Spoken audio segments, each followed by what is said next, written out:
Hello everyone, myself Pushkar and today we are going to start the first chapter of class 10th mathematics called quadratic equations. So this is a very important chapter and it is a must do chapter, I will say, because this is application oriented chapter and इसको छोड़कर आप किसी और chapter को strong नहीं कर सकते हैं, specially those who are going to take mathematics in class 11th and 12th. For them this becomes a necessity. So let us start this chapter now. पहले तो थोड़ा बहुत ब्रशअप हम करते हैं regarding the previous concepts that we have learned. First is constant. क्या होता है? So all the numbers in mathematics we term them constant, whether it is -12 or 13 or 7/3 or 5/9, any number we call them constant because इनकी value कभी change नहीं होती है. Second thing is variables. In mathematics the alphabet of English जो A to Z होते हैं उनको हम variables consider करते हैं. Also the Greek alphabets, that is alpha, beta, gamma, that you are going to encounter in this chapter, we term these alpha, beta, gamma as constants, sorry, variables, because इनकी value vary होती है. So again variables मतलब वो जिनकी value very होगी. फिलहाल अभी ये हो सकता है x की वैल्यू 2 हो किसी इक्वेशन में, नेक्स्ट क्वेश्चन में उसकी वैल्यू आपको 10 मिल सकती है, 15 मिल सकती है, कुछ भी मिल सकती है. So that's why we say that these all are variables. Not only these, there are many. तो ये सारे वेरिएबल होते हैं. वेरिएबल मतलब जिनकी वैल्यू वेरी हो सके. Now the third is algebraic expression, or simply what is expressions. So combination of constant and variables are called algebraic expression or simple expressions. Now let us see this example. यहाँ पर 3 is a constant while x and y are variables. So 3xy is a combination of constant and variables. Therefore I will call this as a algebraic expression or simply expression. X square plus 2y square. Here x is a variable while y is also a variable and 2 is a constant. Therefore this is a combination of variable and constant, so it is expression. Similarly these are the examples of expression. Now let us study further. Now coming on to quadratic equation. What is quadratic equation? So let us study quadratic equation.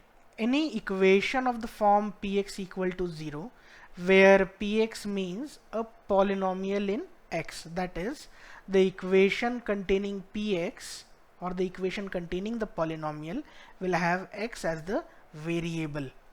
So any equation of the form px equal to 0 where px is a polynomial of degree 2 is called a quadratic equation. Now what is meant by degree 2? Degree 2 means that polynomial will have maximum power of variable as 2. This is the standard quadratic equation, ax square plus bx plus c equal to 0, or sometimes we call it as general quadratic equation also. Now for this equation to be a quadratic, there has to be certain conditions which this equation should follow. Then only we call this equation as quadratic equation. पहली condition तो ये है कि ax square plus b x plus c equal to 0 ये quadratic कब होगी? जब ये वाला जो टर्म होगा ये नॉन ज़ीरो होगा. अगर सपोज यही ज़ीरो हो जाता है तो ये तो b x plus c equal to 0, then it will become a linear. So first condition is a should not be equal to 0. That's why we wrote here a is not equal to 0. Second is this a, b, c, which are constant, should belong to real number. Now when I say should belong to real number, so I am saying this in the purview of class 10th only. Those in class 11th and 12th will find that it is not at all necessary for ABC to be real only, they can be imaginary also. But from class 10th point of view, we will consider ABC to be real only. Now let us discuss further quantity called coefficient. Not quantity, I will say terminology. So coefficient means multiplier. Suppose I write x here and I ask that what is the coefficient of this x. So I will tell that 1 is the coefficient of x. Why? because 1 is the multiplier of x. Similarly, if I write 2x and ask that what is the coefficient of x, then I will say 2 is the coefficient of x because 2 is the multiplying factor of this x.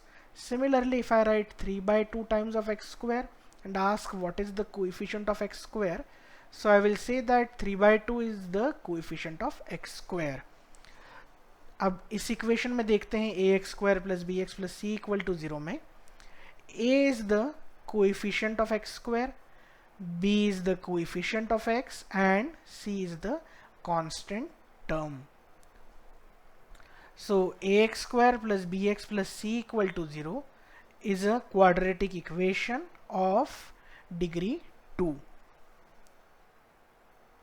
Now coming on to the expression and equation part, I am going to take this expression concept into a bit detail. So when I say expression, so I said in the earlier slides that expression is a combination of variable and constant. So let me write it again, combination of variables and constants. So this is what we have defined earlier. Now taking this concept a little bit further, so suppose x plus 2 is a expression and I call this expression as y. So y क्या है, इस x plus 2 का नाम है, ठीक है. Now when I substitute x equal to 0, what I get, y equal to 2. When I substitute x equal to let us say 1, I will get y equal to 3. When I substitute x equal to let us say minus 2, I will get y equal to 0 and so on. So all the allowable values that I substitute in this x, I will get the corresponding value of this expression y. तो यहाँ से एक समझ में आई बात हमें कि x की n नंबर ऑफ वैल्यूज अगर हम सब्स्टिट्यूट करें तो इस एक्सप्रेशन की n नंबर ऑफ वैल्यूज हमें मिलती चलेंगी. इट मीन्स एक्सप्रेशन पर कोई कंस्ट्रेन नहीं है कि उसकी एक ही वैल्यू हो सकती है या दो ही वैल्यू हो सकती है, ऐसा कुछ नहीं. जितनी भी allowable values, now this allowable is very important term, जितनी भी अलाउेबल वैल्यूज हम x की सब्स्टिट्यूट करेंगे उसके करस्पॉन्डिंग हमें y की वैल्यूज मिलती चलेंगी. सो एक्सप्रेशन को हम बोल सकते हैं कि अनबाउंडेड नेचर होता है इसका, इसकी वैल्यूज किसी पर्टिकुलर फ्रेम में या पेरिफेरी में हम कैद नहीं कर सकते हैं. Coming on to equation, equation I will define first, then will explain. I will say that bounded expression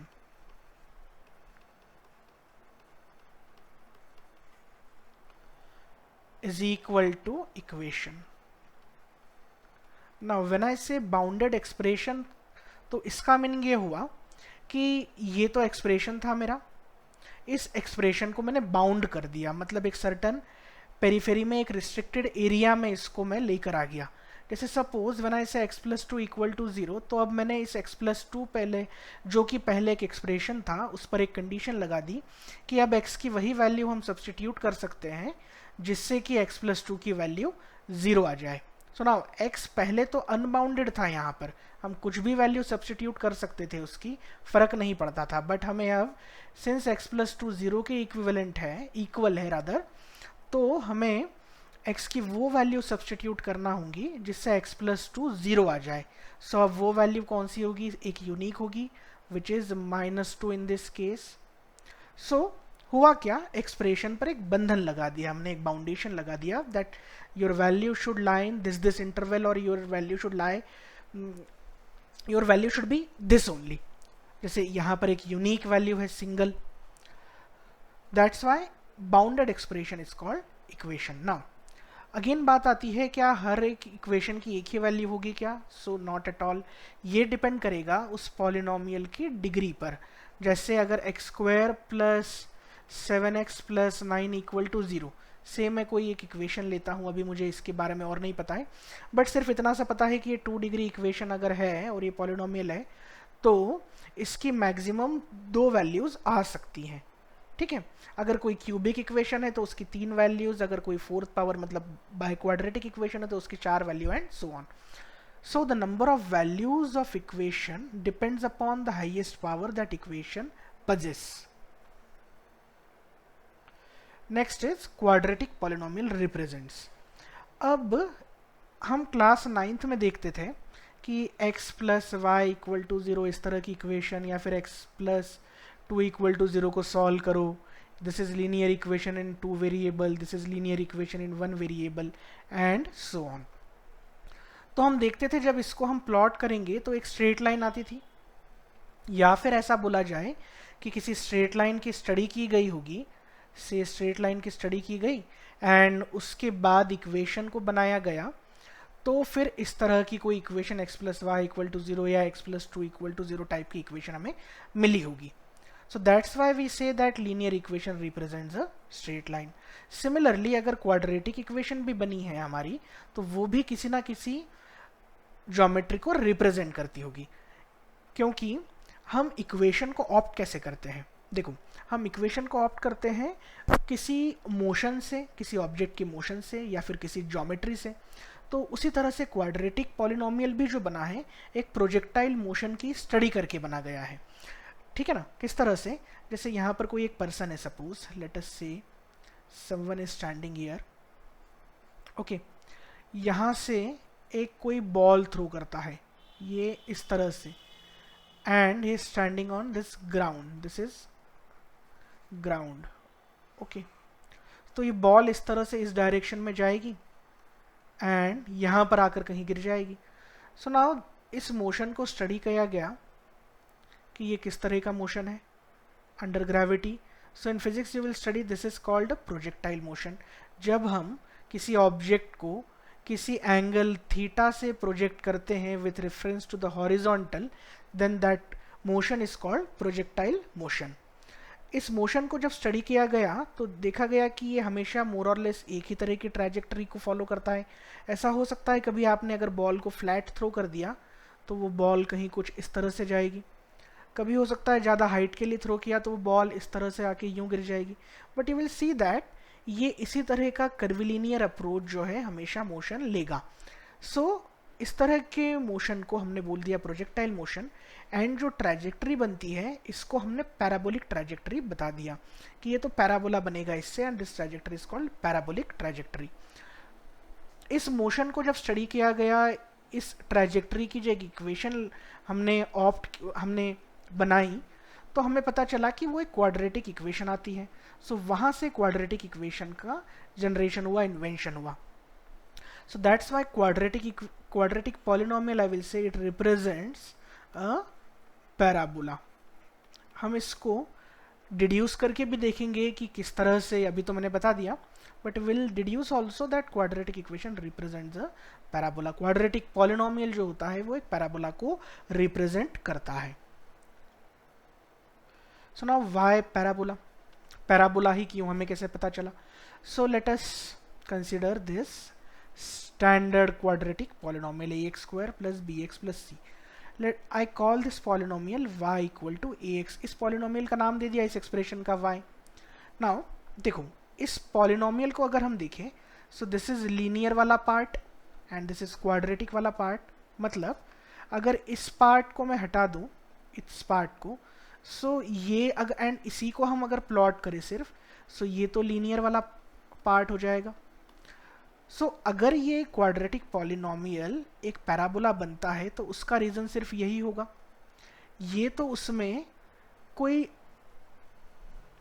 shape में चेंज नहीं लाएगा. डेफिनेटली प्लेसिंग, पोजीशनिंग में चेंज जरूर आएगा bx प्लस c की वजह से, बट उसके शेप में चेंज कुछ भी नहीं आएगा. सो हमने थोड़ा सा इजी करने के लिए कैलकुलेशन, क्योंकि ये समझ लिया कि ax square is the reason behind this ax square plus bx plus c to be a parabola. So हमने बोल दिया कि हम तो सिर्फ y equal to x square की स्टडी करेंगे, उससे भी पैराबोला आ जाना चाहिए. अब फिर सिंप्लीफाई करा, since a is a constant and a non zero, I will say that for the sake of simplicity and for the sake of calculation I will say that a equal to 1. यहाँ से y equal to x square हो गया, y equal to x square हो गया. अब मुझे इसको plot करना है. अब देखो इसको प्लॉट कैसे करेंगे, ये जो डब्बे बना के हम क्लास 9th में करते थे उसी तरह से हम यहाँ पर भी डब्बे बनाएंगे एंड x की कुछ वैल्यू सब्स्टिट्यूट करेंगे, उसके करस्पॉन्डिंग y की जो भी वैल्यू आएगी उसको हम एक्स वाई कोऑर्डिनेट सिस्टम पर प्लॉट करेंगे. Suppose I substitute x equal to 0, corresponding to x equal to 0 I get y equal to 0 also. Now when I substitute x equal to minus 1 I get y equal to plus 1, x equal to 1 then also I get y equal to plus 1, x equal to minus 2 I get y equal to plus 4, and x equal to plus 2 I get y equal to plus 4 again. तो यहाँ से मुझे sufficient coordinates मिल चुके हैं which I can plot on the coordinate axis and मुझे एक graph मिल जाएगा. So let us say this is our xy coordinate system.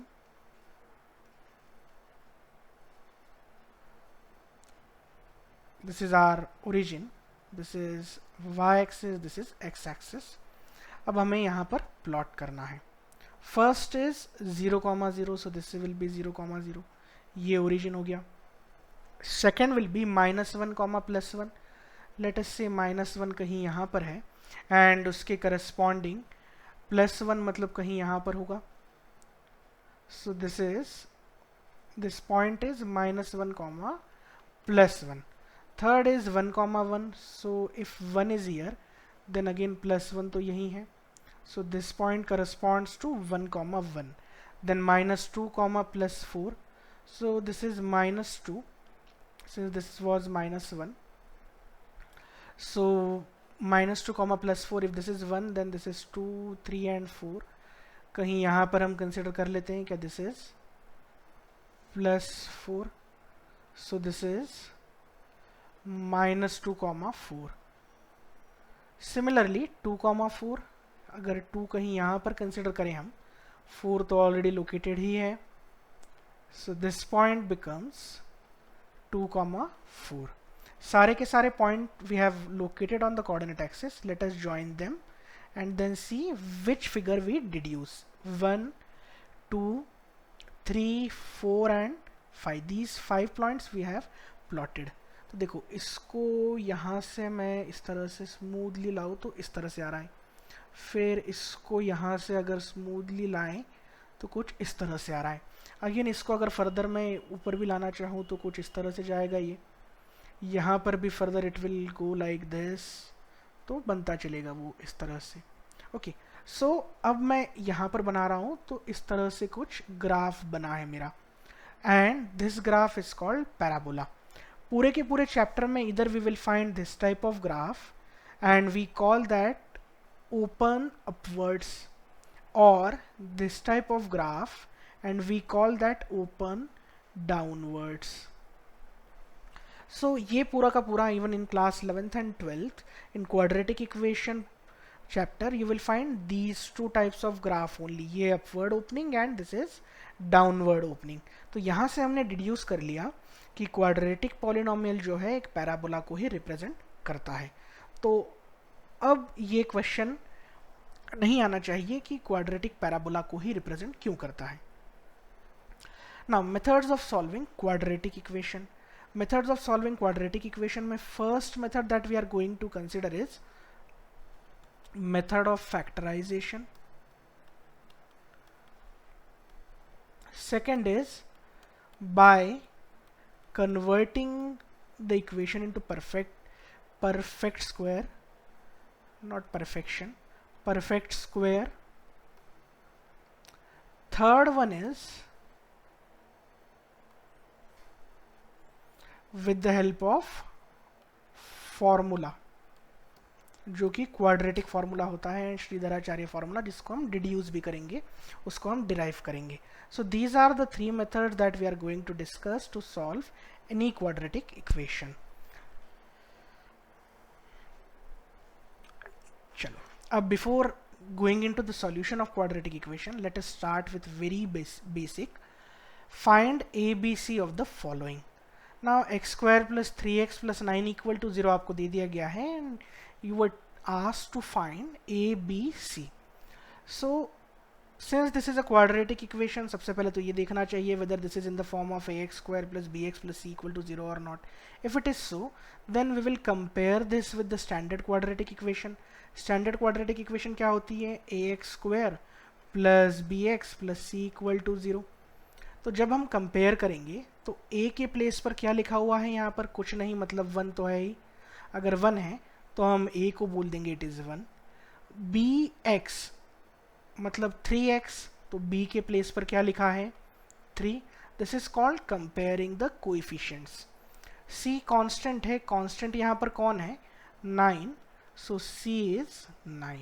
So a, b and c we all have found, all has been found। चलो next देखते हैं। Again इसको ax square plus b x plus c equal to 0 से compare करते हैं। यहाँ पर a के प्लेस पर क्या है? 2, because ax square is equal to 2x square, so I will say a equal to 2। now bx की जगह क्या लिखा है? it is minus 7x। remember minus की मिस्टेक हो जाएगी। since bx is minus 7x, so b will be minus 7। in place of c we have minus 6 not 6, because हमने plus c से कंपेयर किया है -6 को, so it will be -6। So c is -6। So a, b and c सबके सब parameters निकल चुके हैं। Now these are the methods of solving quadratic equation that I have already discussed. अब कुछ फैक्टराइजेशन से हम 1-2 क्वेश्चन सॉल्व करेंगे पहले। So first is solve by factorisation. First is x square minus 5x plus 6 equal to 0। Factorisation का मतलब होता है splitting the middle term if it is splittable, मतलब अगर स्प्लिट होती है तो हमें उसे फैक्टराइज करना है, स्प्लिट करना है। अच्छा, every polynomial is not factorisable. जो होंगे उन्हें हम करेंगे, जो फैक्टराइज नहीं होंगे हमारे पास उसकी दूसरी भी मेथड्स हैं, जो 2 मेथड्स है, completing the square and formula वाली। Since this is factorisable, so I am splitting the middle term. अब मिडिल टर्म को किस तरह से स्प्लिट करेंगे हम कि स्प्लिटेड टर्म को ऐड या सब्ट्रैक्ट करके तो वही बन जाए, एंड स्प्लिटेड टर्म के कोएफिशिएंट का multiplication will be equal to this constant term. मैं लिख देता हूं, स्प्लिटेड टर्म एडिशन और subtraction is the term itself and multiplication of the coefficients of splitted term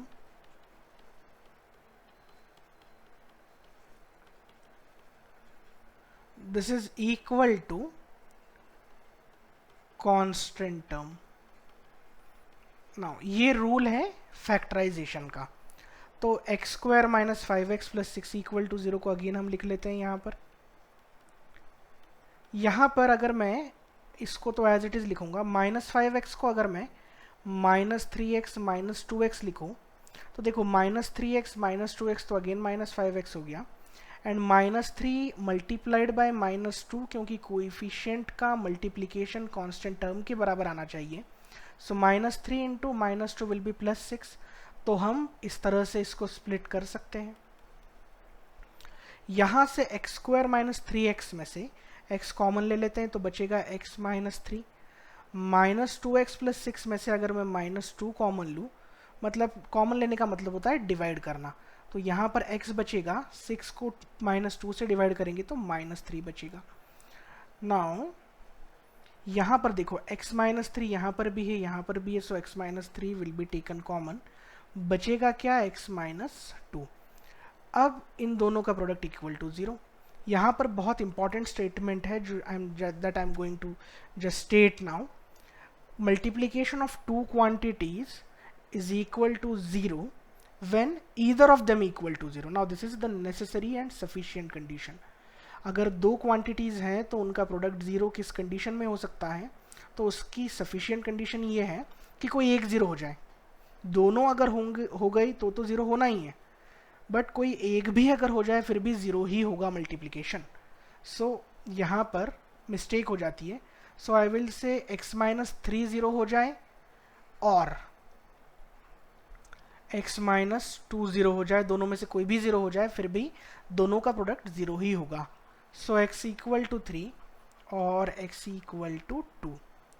Now x equal to 3 and x equal to 2 is the solution to this quadratic equation. इसका मतलब क्या होता है कि x equal to 3 and x equal to 2 दोनों को आप जब यहाँ पर substitute करोगे one after another in the original equation, you will find that these solution satisfy the original equation. अब करके देखते हैं. Now for x equal to 2 let us substitute here. पहले x इक्वल टू 3 कर लेते हैं. चलो, सो x इक्वल टू 3 को अगर मैं यहाँ पर सब्सटीट्यूट करता हूँ तो 3 का स्क्वायर मतलब 9 माइनस 5 इंटू 3 मतलब 15 plus 6. So 9 plus 6 is 15 minus 15, ये 0 हो गया which is right hand side. So x equal to 3 is satisfying the original equation. Similarly जब x इक्वल टू 2 भी आप सब्सटीट्यूट करेंगे, you will find that x equal to 2 is also satisfying the original equation, and we call x equal to 3, x equal to 2 as the solution to this equation, और quadratic की terms में हम बोलेंगे roots of the quadratic equation. Roots मतलब वो quantity of variable जिसके लिए वो क्वाड्रेटिक इक्वेशन सेटिस्फाई हो जाती है. ठीक है, हम फर्दर और देखेंगे कि मैं एक और डेफिनेशन बताऊंगा. Roots are those values of the variable where the parabola cuts x axis, but वो बात की बात है. For the time being roots मतलब किसी क्वाड्रेटिक इक्वेशन के solution. So this is what we have learned in this chapter. Next में हम और भी करेंगे. So for the time being, thank you.